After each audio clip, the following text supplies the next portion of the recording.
Dang, I had a brain fart just a second. Anyway, this is In the Know with Cap, my very amazing and special co-host. Hi, And everyone. and tonight we have Christopher Huie, who is an engineer, an astronaut, a rocket scientist, a speaker, all the things. Welcome to the show, Christopher. Thank you, Kat. Excited to be here. Awesome. So, this is where we talk about STEM. We talk about how you get into STEM, what you're doing into STEM. It is our priority and our idea to let our next generation know that these jobs are possible, that there's amazing people in these jobs. So, first and foremost, what is your job?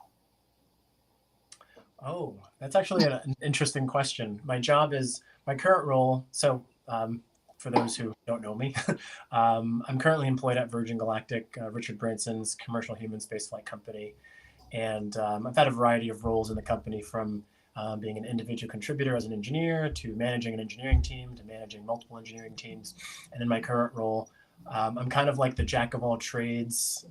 Right now, I support our Delta spaceship program, which is our next generation of spaceships that we intend to use to bring lots of people to space. So I'm basically like the fixer. I just kind of go around to like the biggest and most interesting problems that need to be solved right away and try and tackle them. So my official title is Senior Manager Delta Program Support, Spaceship Delta Program Support. Ooh, that is a long title. That So, is. you go around and you fix things. So let's break that down. I know people have heard of Virgin, but not everyone has heard of the Human Spaceflight Program. Mhm. So how did you get into that, and like what is that program? Yeah, so one of the reasons I was attracted to working for Virgin Galactic is because the opportunity to work in the commercial human spaceflight industry was pretty exciting. Firstly, it's a new industry. Human spaceflight has been around since the 1960s, 1950s. Mhm. Commercial human spaceflight has been dabbled with in various settings, but primarily it's been individuals paying to go on governmental rockets. But for the Right. first time ever, it's been commercial entities, so non-government sponsored entities building spaceflight vehicles for the general public, for a fee or a price to be able to fly to space. And so my background is in aerospace engineering. And so I got into aerospace engineering actually because I wanted to design helicopters. That's actually where I started my career. Mm. And then had a hard pivot to the space industry. And the reason I made that hard pivot was we're building really exciting vehicles. And so the number of times in an aerospace career that you get to like build a new vehicle, it's probably like 4 or 5, just because the design cycles are like 5 to 10 years for a big Right. aerospace vehicle. It's very slow to build these high complex vehicles. But that was exciting.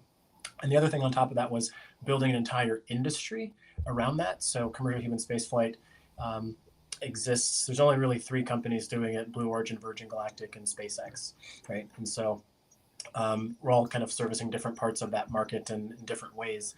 And, you know, it's both a fascinating engineering problem and a really interesting like business problem. And so Mm. both of those things at the same time are really a fascinating challenge. So that's kind of why I ended up doing it. And that's a brief history for the commercial human spaceflight industry. For those listeners who might be familiar with the Ansari X Prize, so in 2004, a company named Scaled Composites won the Ansari X Prize, which was a prize developed by a guy named Peter Diamandis and sponsored by this woman named Anusha Ansari and her family, the Ansari family. And the prize was a $10 million prize to any company, any commercial organization who could fly a human to space twice in 2 weeks in a reusable vehicle. And that was supposed to be a prize to like kind of push the technology and the capability to send humans to space. And so, long story short, Scaled Composites won the X Prize. They were bankrolled by a guy named Paul Allen, one of the co-founders of Microsoft. Um, Mm. and so, in the last test flight, where they were going for the X Prize, Richard Branson shows up. He's been interested in dabbling in space for a while, And he decided to license and brand the whole thing, and that was kind of the original birth of Virgin Galactic. There's a lot that's happened in between. It's been 20 years, but that's the general. That is the beginning of the commercial human spaceflight industry, and so Virgin Galactic was kind of one of the first in the industry in terms of trying to get it rolling. And now we've got more entrants, but yeah, it's an exciting industry, amazing challenges, and no shortage of fun. I love that. I love that. So speaking of fun, at the beginning, you told us something about you wanted to put together a helicopter, or you originally started like that. Was there anything in your childhood that said, hey, I want to do something engineer type for a future career? Yeah, I mean, it's kind of hard to pinpoint like any one inspiration, but I'll give you kind of a flavor of the childhood environment. So I was a big into Legos, big into Star Trek. Watched a lot of documentaries like the Discovery Channel and the History Channel and things like that. And actually, I have a prop. We love props. We love show and tell. Absolutely. Okay, so for my Star Trek fans out there, this is Star Trek Enterprise, or The Next Generation, Captain Picard. I basically took, here's kind of the pile of them, but these were my crewmates when I went to space. This was the Star Trek Enterprise as my inspiration. And one of the things I like to tell, especially when I'm doing outreach or speaking, is I didn't know any engineers. I'd never met like an engineer personally until I was probably like 16 or 17 at like a career fair thing in high school. And so there was no one in my family who was going into STEM, but I just grew up in an environment where I just sincerely believed that anything that I put my mind to that I could do. And my environment and my family was really supportive of that. So, I was a kid that was taking apart things and I was pretty bad at putting things back together, but very fascinating in learning how things worked. And then once I learned how things worked, I was less interested in putting them back together. Taking apart like blenders and vacuum cleaners and circuitry, remote controls, all that type of stuff.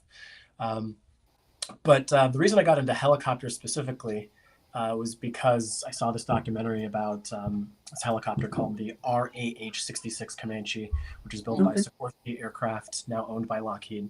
I think Lockheed's on a path to just own everything, it seems. But, and I thought helicopters were the coolest thing. They can fly up, down, backwards, forwards, left, right. They can even fly in midair without even moving, hovering. And I thought that was just like the coolest thing. And so I ended up pursuing that in my undergraduate work and in my and eventually as a career path. And we can talk more about that in a bit, but finish my story.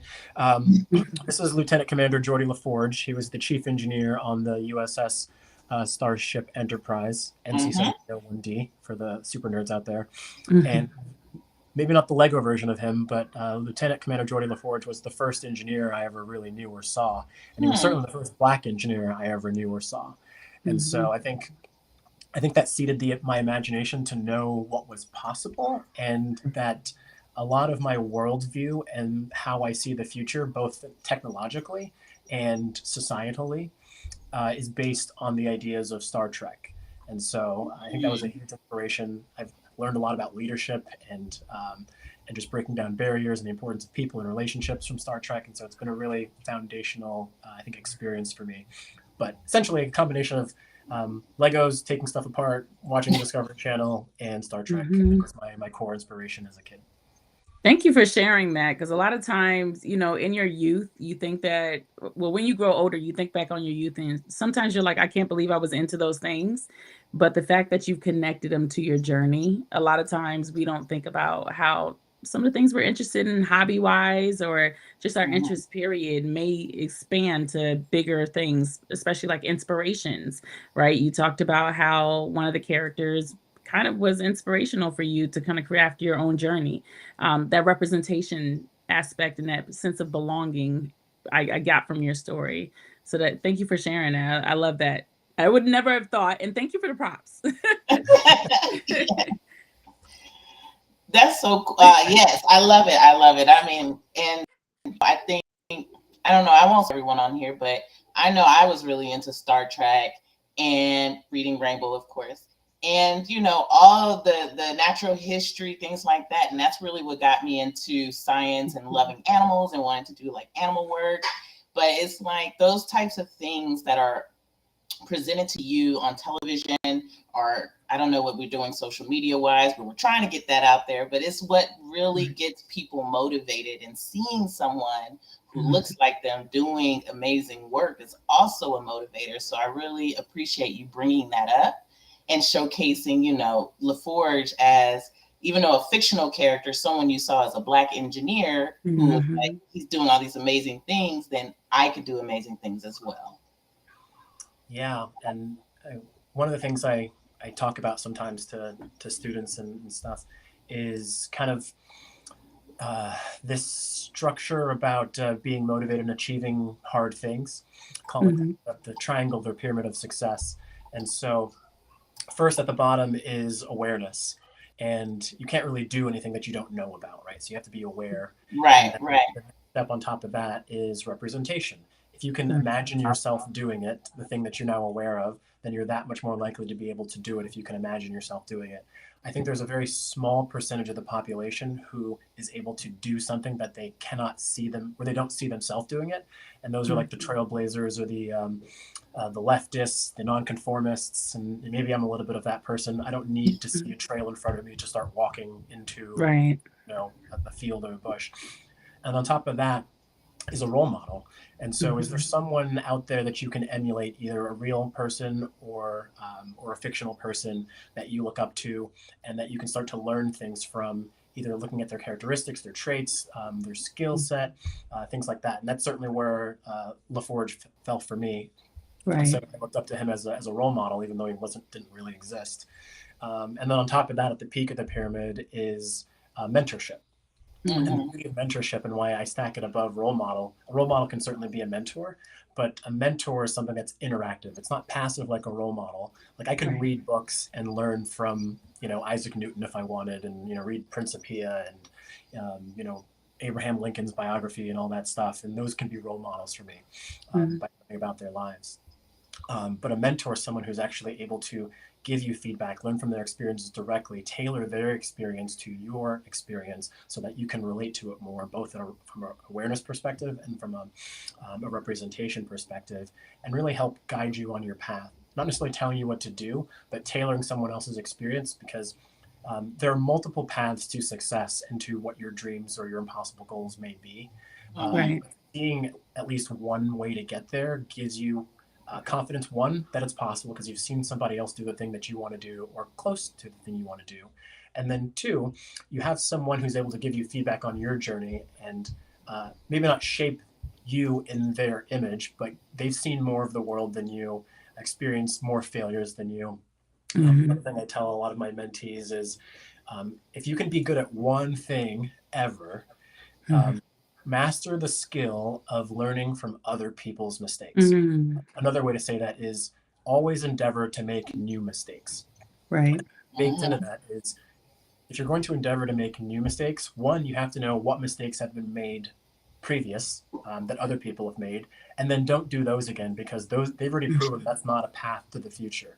And so you have to go figure out a new way. You've got to innovate. So keep finding ways to make new mistakes by learning about others' lives and others' paths, and how things work and how things don't work, and then use that to inform what you're going to go do by learning what not to do. Yeah, no, but hopefully that was helpful. No, I thank you, and I appreciate you for those tokens, especially for the audience, especially our younger generations, right? We're often talking about ways that they can craft their own journey and those important pieces to the puzzle, and those are very often referenced, right? I think the other thing that we don't talk about enough, though, and you kind of made inference to it, which is your interest level and exploration. A certain part of you, the person that was taking apart things and putting them back together, right? If all else fails, and maybe the mentors are not accessible at that moment, or you don't see anyone that looks like yourself in that space, your interest level in wanting to explore more sometimes brings you even further. Can you talk about that a little bit? Because I know sometimes certain households, you'll hear about parents that are like, I can't believe they keep breaking this and doing this, but they'll put it back together. And then later on you hear a story. Yeah, I remember my kid used to take apart the computer and put it back together. And that's when I knew they were going to be a computer scientist. But you didn't know it back in the day when they were doing it, right? So if you have anything to add as far as guidance or any tidbits on that. Yeah, I mean, I think, childhood is so formative in kind of forming and framing who you can become and the things you want to go do. And life is hard for a lot of people, but in an ideal world, you'd be able to follow those passions that you had an interest in your childhood and explore them to their end. And if that end brings you success or that end brings you boredom, then either way, you want to be able to explore that passion to its logical end for you, and then maybe find something new along the way. And I think the journey is really interesting because oftentimes when you set out to do something, you don't, what you thought was going to be the path is not the path. And what you thought you're going to feel at the destination is not the destination. So understanding that you're not necessarily trying to go from A to B, but you endeavor on a path from A to B because B takes you to C and C might take you back to A, but now you know that A to B to C is not the answer, so maybe it's A to B to D. And so it's you just have to start and work towards that thing that interests you in hopes that you learn more about it enough to navigate your own path. But I think oftentimes we expect to know the path going in and we want to know the whole path before we even start. And a lot of times that stops us from even starting at all. And it's kind of, in hindsight, you can look back and say, there was no point in hesitating to start because what I thought was going to be the path wasn't the path anyways. It was just important to start so I learned how to actually navigate where I wanted to go. And so if I look back at my history, I knew I wanted to get into aerospace. I knew I was fascinated by helicopters. The problem for me is my dreams actually weren't big enough. I got my degree in aerospace engineering. Okay, that was hard, but in the grand scheme of a lifetime, it wasn't hard enough to like keep me going. So after I became an aerospace engineer, I knew I also wanted to help design helicopters. I got maybe 3-4 years into my career as a helicopter engineer, and I was like, okay, what am I going to do now? Like, do I go deeper in this career field, or do I look around for something else? And so you just have to start the journey and see where those passions take you. My personal motivation is to see, I want to reach the end of my potential. And I don't know how much potential I have until I try something that I really, really want to do and that I really, really think I'm going to be good at and fail miserably. And I do that in some regards, but I'm looking for like where I'm out of potential and it's just a giant flop. Then I'll feel like, okay, I've literally done all that I can do. This was a massive failure. Now I know. That is really, really good. I love what you were saying about that. And it's the idea of getting started. I feel like so many people are so afraid of the unknown, of the what ifs, and it just stops them and impedes them from actually just getting started. And so that's really, really important, especially for the younger people, to say, like, it's okay to fail. It's okay to start. It's okay to fail. You just have to keep going, right? And going down those pathways. And like you said, it could start with engineering, aerospace engineering and helicopters, but it can grow and manifest into something bigger. And but I wanted to go back to the pyramid you talked about. And I wanted to ask, like, you didn't see an engineer until you were around 16, but did you have that pyramid in place around 16? Or where did you start building with that pyramid? As far as mentors or, representations, things like that? I would say like half of, like maybe some of it was there, like in terms of like, it's not about like, I think each level of the pyramid inherits the attributes of the levels below it. So the fact that I had Geordie LaForge at tier 3 that says he was a role model, because the role model was there in engineering and in space, and someone that looked like me, I knew that someone like me could do it, or believed that someone like me could do it. I was aware of it because I saw him. The representation was there, and I had the awareness because I saw someone like that.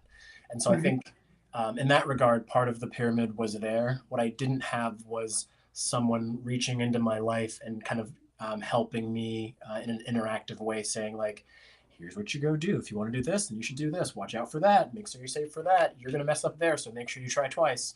Like, it was kind of blazing my own trail in that regard. And the fact that I took my inspiration from fiction, I couldn't like call up, LeVar Burton. Although if anybody knows him, please give him my number. I mean, mine too.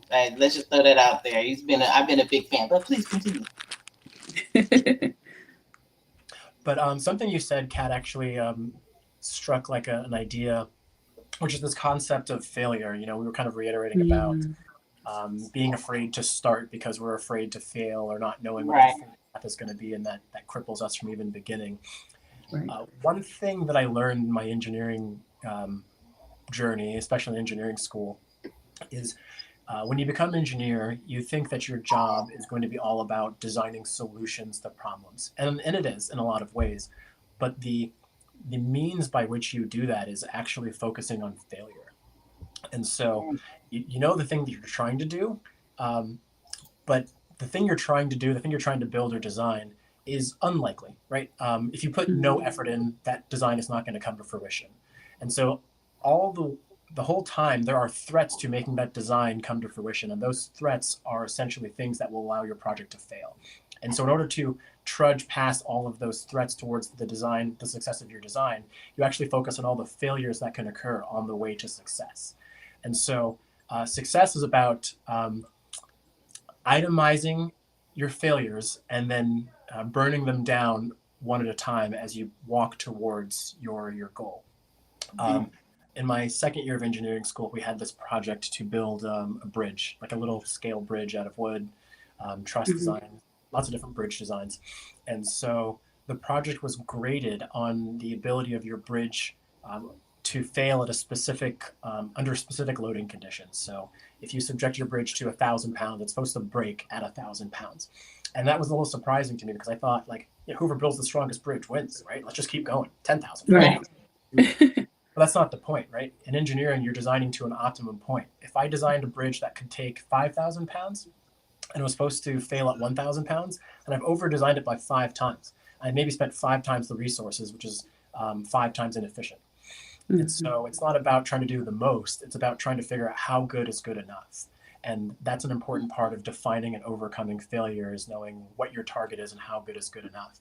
But that's kind of like my go-to lesson for if you're designing a solution towards something, you actually have to design for failures so you know how strong something is. I think if Right. you're driving, the bridge that just collapsed in Baltimore, what, a Yeah. year or two ago, right? The engineers probably knew when that bridge was supposed to fail. And so they have confidence in allowing people to drive over it every day because they know when it was going to fail and they knew the Mhm. conditions that it was likely going to occur in its lifetime. And those are going to be a lot less than the failure condition. And so, in order to have confidence in anything, you have to know that you're far away from failure. And to know that you're Right. far away from failure, you actually have to know where failure is and have failed before so you know how far away you are from it. I appreciate that. I was going to ask for an example because I understood where you were going with it, but I think I just didn't understand why somebody would want something to have a failure point versus just never have a failure point. Always be, always be able to maintain whatever type of weight for a bridge versus a certain capacity. In my mind, though, but I don't have the engineering background, right? So it's a different way of thinking. So I appreciate you breaking that down.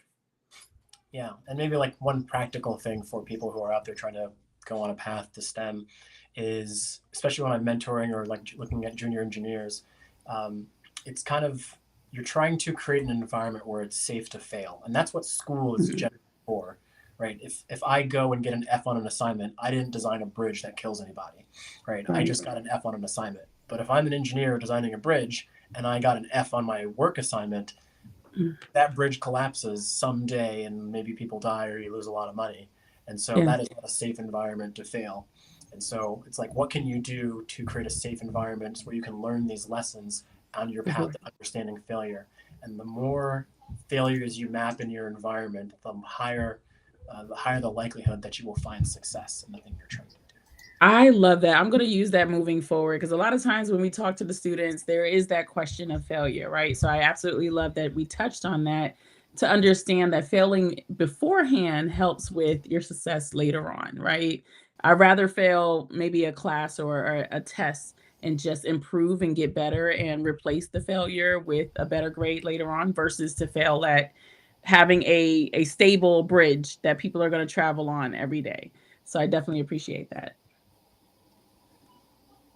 Yes, absolutely. I think that is amazing way of thinking about things, you know, because a lot of times it's hard to want to fail in college, right? Because you're feeling like you're doing good, you want to do well, and then all of a sudden you're failing classes, and it's in a subject matter that you're trying to do that you love, but you're failing, and it makes you feel down. But you know, you're failing now does not mean, you know, you're going to fail in the future, and that's it's hard to see in the moment, you know, it's hard to see that right then and there, but it's good for people who have mentorships or see like to say, okay, well, I don't know if you failed any classes. I'm not going to put that on you, but you know, it's okay to fail and keep going. I know I failed. I love biology, but chemistry was not my friend. But I had to retake it. But here I am. I passed, you know, and I kept on going. Don't bring me back, Kat. Don't bring me back. Traumatized.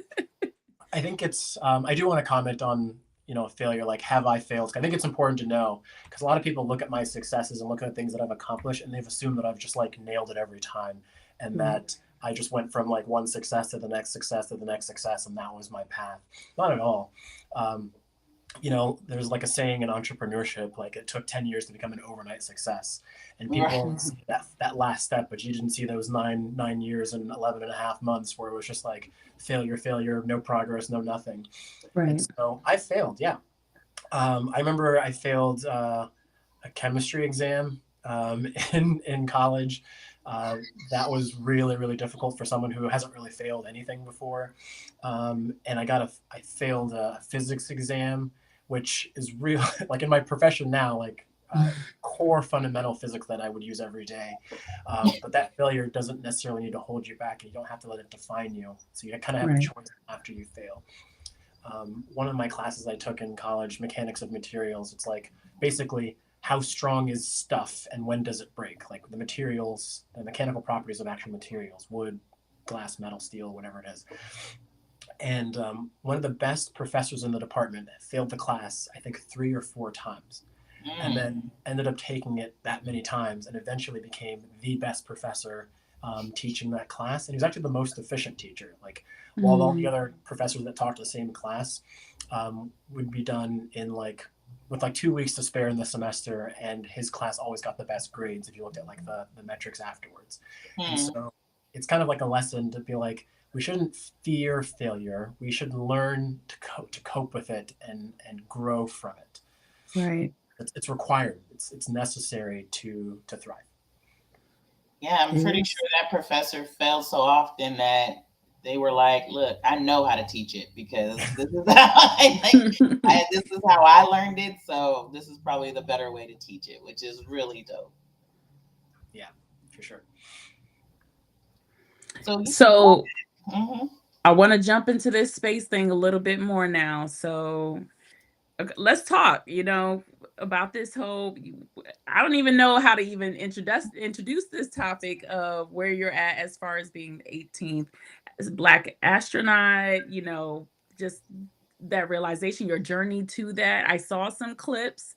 I also saw some of your clips on your outreach. So I guess we'll start with your journey first and then go towards your outreach, because there was a quote you used where it says space is only a phone call away. And we really got to dive into that too. So take me there. Please take me there. So last year, May 25th, 2023, I had the amazing opportunity to fly to space with Virgin Galactic. So I've been with Virgin Galactic about 8 years now. And before that, I was with a helicopter company in Texas called Bell for about 6 years. And so, like I said, I made a hard pivot from the helicopter industry to the commercial human spaceflight industry. And when I moved to Virgin, I didn't think I was going to fly to space. I wasn't like actively pursuing it. It wasn't like, this is the dream, this is why we're doing it. It was kind of an opportunity that presented itself, and I was able to kind of maneuver myself into a position where I became the best and ideal candidate for this role. And so I think a lot of people dream of going to space or having a dream of being an astronaut when they're a kid. Please stop me if I'm going off on too many tangents, but many years ago, we had the opportunity to meet Bill Nye. He came and spoke at the company at a company event, and I asked him the question, Bill, how do you inspire the next generation of students to be interested in STEM? Mhm. And Bill's a comedian first and a scientist second, if you really know Bill Nye. And his answer I thought was like horrible and tongue in cheek. And I was actually dissatisfied with it at first. And he was like, space and dinosaurs. I was like, ah, this guy, classic Bill Nye. But then the more I thought about his answer, the more relevant it became. Like, while it was funny, it was a cheeky thing to say. What's embedded in that answer in terms of inspiration and why so many people want to go do these things, space and dinosaurs, is because dinosaurs are our past and it's where we came from. Mhm. And space is our future. It's where we will inevitably end up going. And the irony of that is a giant asteroid came from space and took out the dinosaurs, right? So like those two things actually merged and came together. The part of survival is kind of understanding how those that came before us became extinct by objects that came from space, and then how to move into space because that's our future and it inspires us. We're explorers at heart. And to do that successfully, you have to know your history, right? To Right. navigate those failures. Like, we're not trying to get dinosaured like they did. And so, you know, we've got whole institutes that are out there looking for asteroids that can come and hit the Earth and take us all out and figure out ways that we can, you know, send Bruce Willis up on a rocket to go blow one of those up. So I think I had an inspiration to go to space as a kid, for instance. I grew up in Central Florida watching the space shuttle fly to space on a regular basis. So apart from the inspiration, last May I had the opportunity to fly. The opportunity, I think, came about probably because I had a strong reputation with the company and the company's leadership team. As just a high performer and being able to execute in a high performance or a high pressure environment. And then my communication skills, certainly being able to articulate certain experiences and problems. And then lastly, because of my outreach work, I think it was a positive narrative for mutually beneficial narrative, both for myself and for the company, to kind of elevate the outreach work that I was doing by giving me this opportunity to fly. And so I will say, I flew as an employee of the company, so I didn't. No one sponsored my ticket. I didn't sponsor myself, and no external organizations sponsored it for me. Technically, I flew as a mission specialist, so I was performing a mission for the company. Now, it's unlike most scientific missions where NASA mission specialists will take a piece of research and do experiments in space and things like that. My mission was to evaluate the commercial experience. So I think about it as a soft launch for a restaurant. So after my space flight, 1 month later, Virgin Galactic officially launched commercial service, where we were starting to take paying customers to space on that same spacecraft that we had designed and built. And so my mission was to kind of be a part of the test community for that soft launch, to say, not only did the company design and build the vehicle, but we also design and build the operations and all of the hospitality and services and kind of human touch points that surround the total experience. Because the real product here is a kick-ass story. Pardon my French, but it's an amazing story. It's an amazing experience, right? And it's that experience that you want to share with others. And so making sure we're curating that experience in a way that doesn't detract from it and actually elevates it and gives our customers the opportunity to really share that and internalize that in a really beneficial way. So there was a lot of things being tested. There was a lot of technical aspects. We were testing new hardware in the cabin, for instance, and things like that. But all that to say is I flew as a mission specialist. And so the journey was amazing. It's commercial human spaceflight. It's about accessibility and inclusivity. I would say in the past, governmental astronauts, be it NASA or Canada or other, European Space Agency, things like that, it's primarily military. If you look at the demographics of people who've flown to space, it's primarily military individuals, it's primarily white, and it's primarily men. And so those are very limiting demographics. And so I think we still have a lot of firsts. It's surprising, like in this modern age, there's still a lot of firsts to be had, just as like we include more people in doing all the things that all subset of people have been doing for a while. But one of my good friends is actually on the path to become like a traditional astronaut.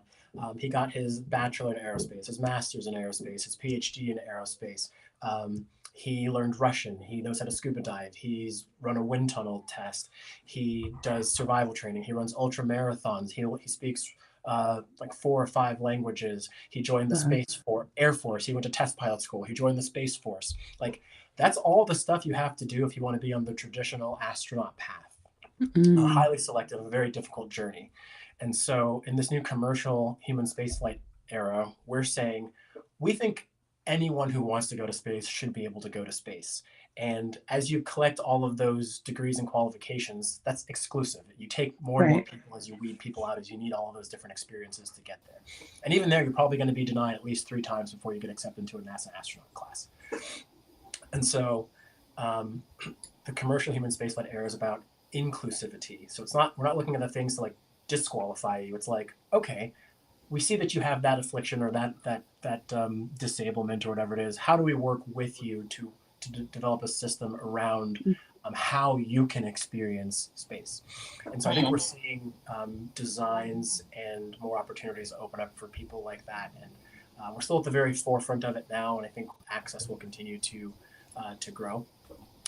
But that was kind of what the purpose of the mission was in my experience. And so part of that is the outreach effort and kind of showing the level of diversity and bringing people into the narrative, but certainly ensuring that the product and the service are there to cater to as many people as practical in this current moment. I'm sure you probably have a specific question, so I'll pause there. No, I think that was exciting. I do have a preliminary question, which is, how do you explain to your family that you're going into space? Because you did say there's no background, no one else has a similar background to what you achieved or took the journey in STEM-wise. So, you know, what do those conversations look like? Can you give us like a glimpse into your life? Yeah, well, I think as an engineer, you know, lots of pride. Like, oh yeah, you know, Chris is an aerospace engineer, rocket scientist, cool stuff. There's a lot of pride there, and no one's had a second thought about it. But then I figured, you know, working for a human spaceflight company, the odds of me being able to go to space are probably significantly higher than anywhere else I could probably work. And so I didn't come to the company thinking I was going to be traveling to space, but I didn't discount that possibility. And I'd be lying if I said I wasn't like positioning and maybe doing some like subtle politicking to make sure that like I was going to be a candidate when the time came for the company to choose a handful of people to evaluate this experience. One thing I did is, so my wife and I, we got married in the pandemic in 2020, and the opportunity wasn't really on the horizon for me to fly to space in 2020, but I knew that the possibility, just given my environment, was out there. And so in the second draft of my wife's vows, I was like, you need to make sure that you say that you're going to let me go to space. I need that in writing, this factual agreement between God and our family. So I have the receipt. If you look at our wedding video, it's actually in her vows. So that was me like, laying the foundation of those future conversations. So that way when they say, I don't want you to do that. And I was like, excuse you, remember this contract that we signed in front of everyone you know, literally? So I think the natural reaction to these types of things is fear. And I think what most people probably don't realize is the person going to space is most comfortable with the risk. I understood the risks and then I took them. But people who don't understand the risks may not understand why you're taking this risk, because they see it as a bigger risk than maybe you do, or they don't see the reward as much as you do. Right. My mom's response was, she was not thrilled at all. She was like, no, thank you. I'd prefer if you didn't do that. And she had the same exact response when I told her I was going to go skydiving and bungee jumping and all these other extreme sports. So it's kind of was not unexpected. But what I learned as my wife and I went through the process, like, I'm probably one of the few people in the world who has helped design the spacecraft that they then took to space. And so as my role as an engineer, my team was actually responsible for managing the failure modes of the vehicle and trying to design away from them. And so I have an acute awareness of which failures the vehicle was capable of withstanding and which ones it was not. And in doing so, I probably was the most knowledgeable of most of the risks that we took. But no one else is, and certainly not my wife. But what I learned by taking my whole family through that experience is that knowledge eliminates fear. And Mm. so oftentimes we're not afraid of the thing. We're afraid because we don't know enough about the thing. And so what can we do to reduce ambiguity and reduce uncertainty? And so as we learned about the failure modes and the controls and mitigations against those failures, my family, we came to a point where we felt like they understood the risks and they trusted me to be able to evaluate and understand those risks. But my wife was very supportive and excited at first, but certainly not like all in, like, yeah, you're going to space. She was like, oh, okay, that's awesome, but like, and then I got two children. My first daughter was born at the time, and so when we got married, certainly she wasn't. So it was a different calculus now that like I've got two people in my family, in my direct family, that I'm kind of accountable for. So that did change the equation of the decision a little bit, but ultimately I came to the same conclusion that this was a risk worth taking. I didn't think there was a reasonable chance that I was going to perish. Right. Well, and I mean, you're here, so it worked out. Yeah. Here and confidence in the system, and I think it's, very few people have the opportunity to like the work they do, if it's like safety critical work, to actually put your own life on the line with the work that you did. So it's like, imagine having your own homework be life or death. Like if you get a B on your homework, you die. So that was a little bit tense. Oh, people would not fail as much if that was. I'm just Right. That is amazing. I wanted to ask, how long is the flight? Oh, that's a good question. So, like I said, there's three main companies doing human spaceflight, and there's kind of different categories of it now. So the basic categories are suborbital spaceflight and orbital spaceflight. Virgin Galactic and Blue Origin both are in the category of suborbital spaceflight. And what that means is when you go up to space, you're not orbiting around the planet. You're just kind of going up and coming down. And so from Virgin Galactic is a pretty unique launch system in that it uses two airplanes, more or less, to go to space. One's a high altitude mothership that carries the spaceship, and the other one's a rocket powered space plane. And so for Virgin Galactic experience, it's a little bit longer than a traditional rocket because it's trying to be energy and weight efficient, so it takes a little longer. But from takeoff to landing, so the spaceship takes off, made into the mothership, and then it lands by itself on the same runway you took off from. So it's a very familiar experience relative to like commercial air travel, just a lot faster. That whole experience is about 90 minutes. It takes about 45 minutes to get up to the drop altitude where they drop the spaceship. And then from there, the rocket motor burns for about 60 seconds. And you go from 150,000 feet to about 290,000 feet was my flight. About 87 kilometers or something like that, 51 miles, maybe like 53 miles.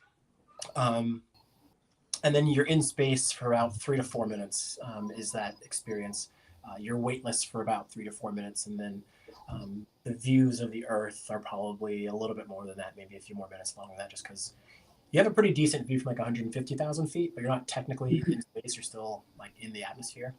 And then it takes about maybe 15 or 20 minutes to re-enter the atmosphere and then glide back down and land. Wow. I did not think 90 minutes. 90 minutes just surprised me. So you were like, hey, during your lunch, I'm just gonna go out and come back a little. Yeah, it was up and down in the same day. So it's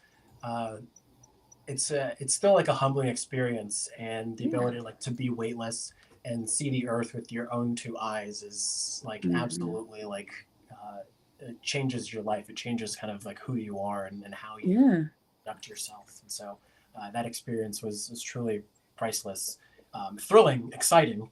Riding on a rocket, pulling 5 Gs, going from I've been Mach 3 at 180,000 feet above your heads, floating weightless, doing backflips in space, seeing the Earth, seeing the blackness of space, seeing how thin the atmosphere is, seeing beyond the horizon, seeing the curvature of the Earth, seeing the clouds and the weather down below. Just the whole experience, it really is pretty impactful. Like I remember when we were boosting towards towards space, towards right before the rocket motor shuts down. Your head is kind of pinned back to the seat. You're under high acceleration forces, so you don't move your head. But then out of the corner of my eye, I can see the Earth start to come into view. And that's a pretty surreal thing because we all see the Earth because we're here on the Earth. But when that starts to happen, you can see where the Earth is. In order to see where the Earth is, you have to not be on it. You have to have like a third party perspective. And seeing the Earth in context of its natural environment, being in space, it's like, we see all these pictures growing up of like the solar system and all these rings kind of like dawdling against each other. When you see the Earth in space, you're like, holy crap, like we out here, y'all. Like it's just us. And the closest thing is like literally 250,000 miles away, and that's our moon.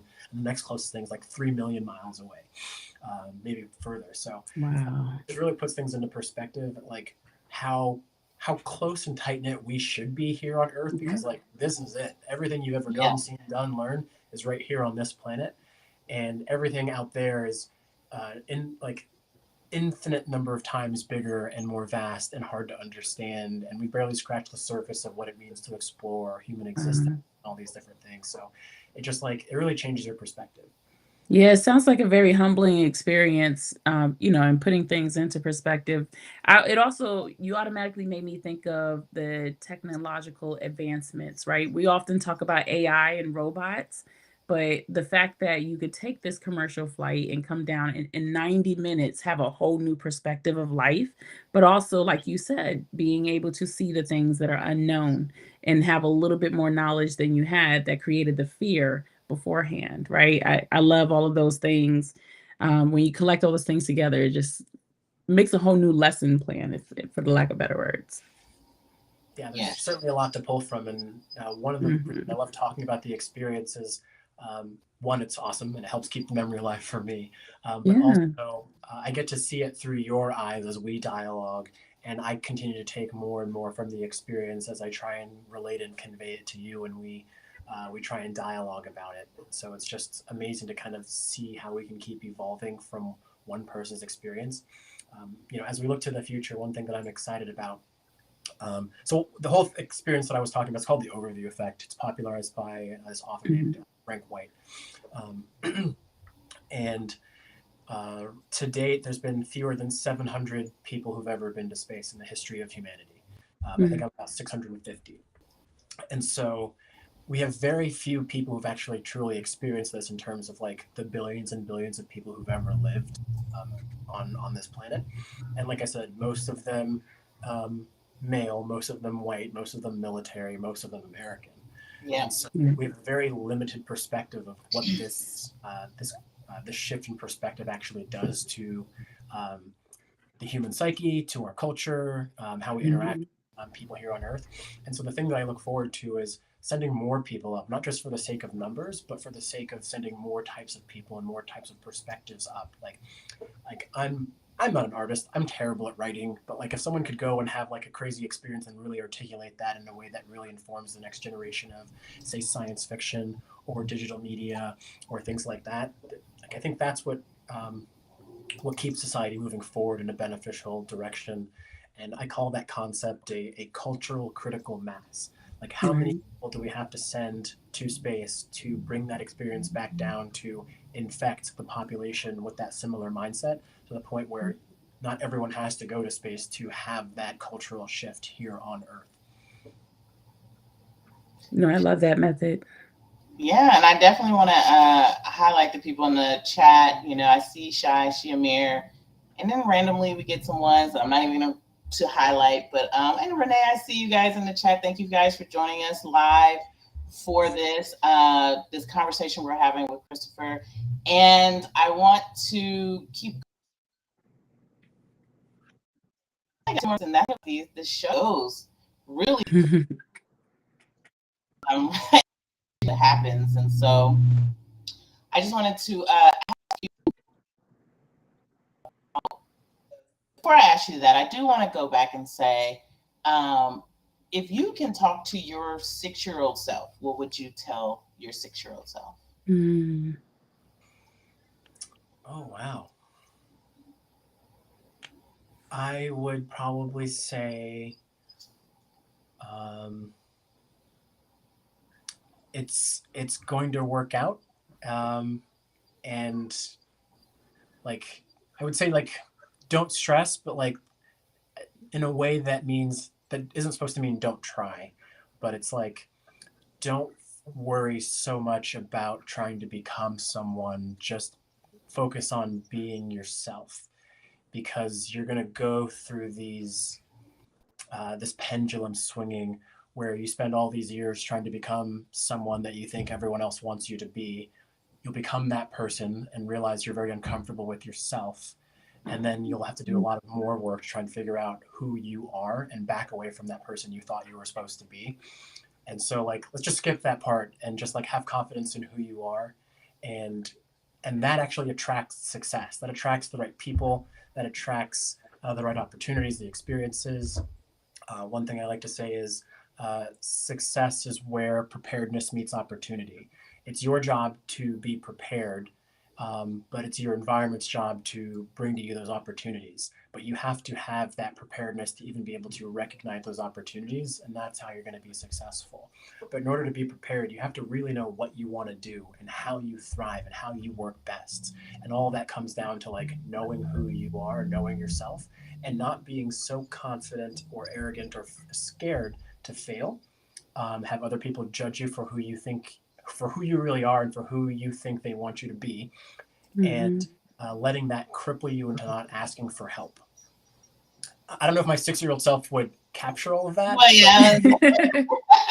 But I probably should have said like 12, 13-year-old self, but I think that would have been more, that age range. But yes, I love the idea of going back and how would we talk to ourselves as we were younger is how we would talk to kids now, because we should be the inspiration for the next generation by being, it's kind of like what you said about that professor, failing multiple times and then learning how to teach it in a way that people will learn it. Is how do we go back and talk to the next generation is how we probably would talk to ourselves, is how we would be able to do it. Oh, hi Denise, I see you. Hey, thank you. But yeah, and I love that. And so going forward, I know it's hard to visualize what we might be doing in the next 5, 10 years, but do you feel like you want to stay in the realm of human flights to space, or do you think there's another aspiration that you have for the next 5, 10 years? I'm not going to put a time frame on it, but I'll talk about kind of where I see the future, maybe my future going. Is I think human spaceflight is going to continue to grow and evolve. Actually, I just saw right before we started this podcast that the next administrator of NASA is going to be Jared Isaacman, and he was one of the people that flew on Inspiration 4, SpaceX's first commercial human space launch with Dr. Cyan Proctor and Haley Arsenault and Jared Isaacman and Chris. I'm not bold enough to say his last name in public, but Chris, the crew of Inspiration 4. But yeah, I think the fact that you now have someone in charge of NASA, or soon to be in charge of NASA, who is an astronaut, who's literally like blazed the trail in terms of what commercial human spaceflight can look like and will look like, I think that has a vote of confidence for the industry as a whole, and how the best funded space program of all time is going to try and make that come to fruition. Personally, I'm really passionate about like mentorship and giving back, and just helping people achieve their impossible goals and their impossible dream. I'm very grateful, and I still love engineering and aerospace, and it's my background. My mission going forward is to use the inspirational power of space to reduce the amount of inequality and inequity in the world and our communities.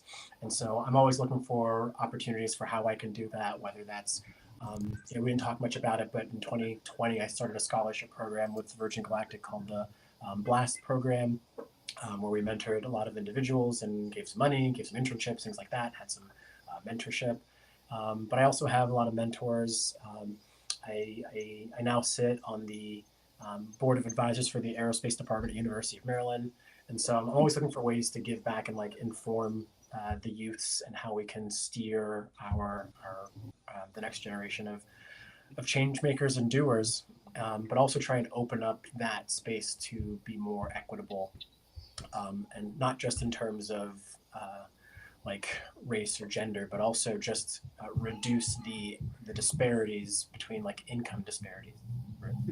I think there's a lot of work to do because our economy serves a very small subset of people, a great number of people who are being left behind. One, because these systems aren't targeted towards them, and two, because they don't have the knowledge to rise up out of their situation or learn how to play the game to beat the system. And it's not fair to have to learn the rules of the game to beat the system. The system should be working for you, but until it does, we have to learn how to beat the system. Right. So that's what I'm passionate about, and that's what I'll be working towards, whether that's as an engineer, or as a leader, or as a speaker, or all of those things at the same time. That's kind of where I see myself. Wow. Well- Okay. I was just gonna say, hey, Tamara and Denise, says, thank you, Chris, for being passionate about it. Mm-hmm. But yeah, did you want to add something?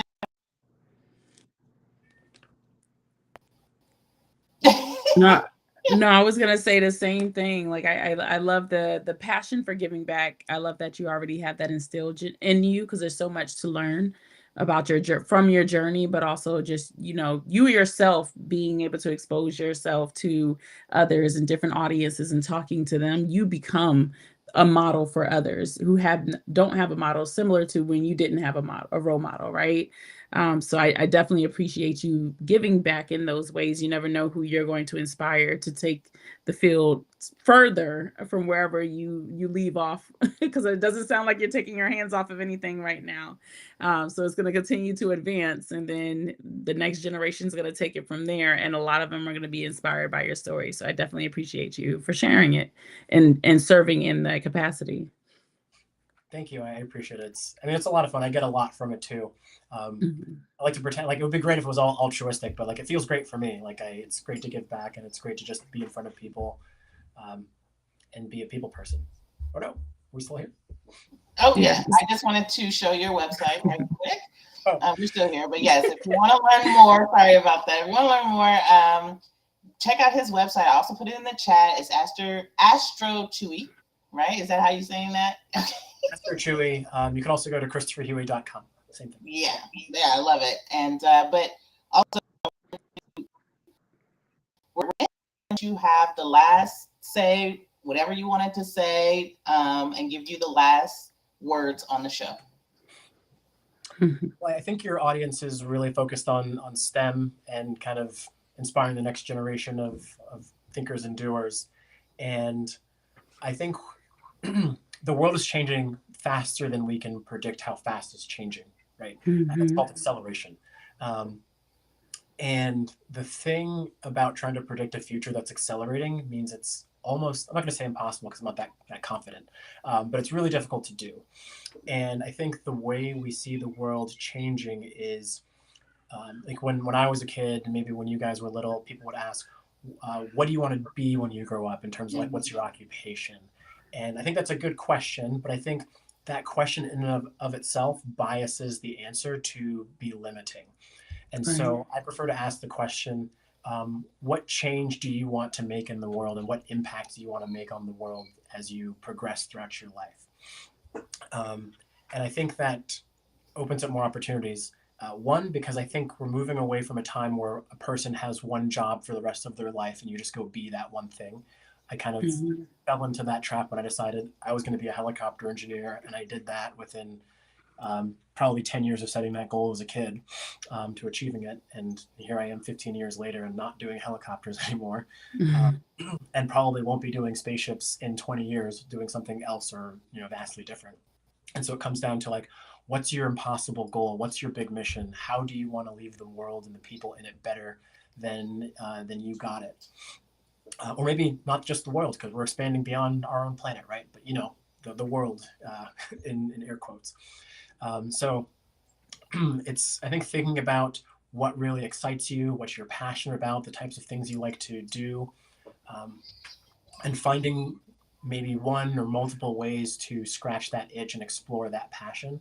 And if you can find that root thing that makes you excited and the changes that you want to go make in the world, you may find that as you learn, remember we talked about like not knowing the journey from A to B or A to B, but like as you go down that journey, you may find that there's actually a different way that's more impactful towards that thing, that the impact that you want to make, than the job or the role that you set out on.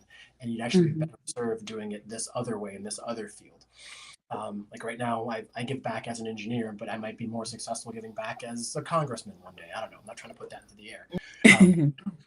But the mission is the same. But how I achieve that mission starts to change as my skills change, my influence changes, and the skills and my resource that I have access to change. And the last point I'll add to that is that specific to the space industry, there's more than, you don't have to be in STEM to get into the space industry. And as we see commercial space flight coming into its own and the space economy growing, it's projected to be like in the trillions of dollars in the next like 10 plus years. And it's like a quarter of I think it's like 200 billion right now in the next couple of years. So space economy is growing in a big way. But to do that, you're going to need doctors, lawyers, business people, marketing people, communications people. Like, it's just another way a business happens. Like in the 2000s, you had all these .com companies, and now today, every company's on the internet. We don't call them .com companies. It's just another way of life. And so I think the space industry is going to be approximating that as we go into the future. And it's not so much about space companies and non-space companies. Every company is going to be dabbling in space some way or somehow. And so it's just how you want to be involved in that, and knowing that technology is evolving faster than we can keep up with. And with AI and robotics and genetics, who knows how the confluence of these technologies are going to invalidate industries that we're currently pursuing. Like the jobs that a 5-year-old person or a 10-year-old person will have in 20 years don't exist today. Yeah. And so you have to cast a broad net and really understand the things you want to do and the things that interest in you, and then make sure you're always learning. You're not done learning after school. Learning is a lifelong endeavor, reinventing yourself and staying passionate and exploring those passions. So I could keep talking forever and ever, so I'll leave it there. But essentially, TLDR, the world is changing faster than we can predict. And so to target being one thing means you're probably going to be wrong about the thing you're going to be good at and what the world is going to need there. And so how do you either iterate fast enough to keep up with how the world is changing, or become someone who can adapt to how the world is changing, and continue to find that guiding light that keeps you focused on a mission regardless of how the world changes? Yeah, I mean, I don't know, we're pretty much out of time, but you've done great telling us all of these things. And we have this one last question that came in, which was, how do we inspire the next generation when our resources become scarce and the economy is so predictable? That's a hard question. Fascinating question. Thank you. I would say, yeah. I'm not sure where that person's coming from in terms of like the resources are scarce, but I know educators are, having trouble with funding, and there's a whole educational system that is not being funded equitably. But I think apart from that, access to information has never been more accessible and lower cost in the history of humanity.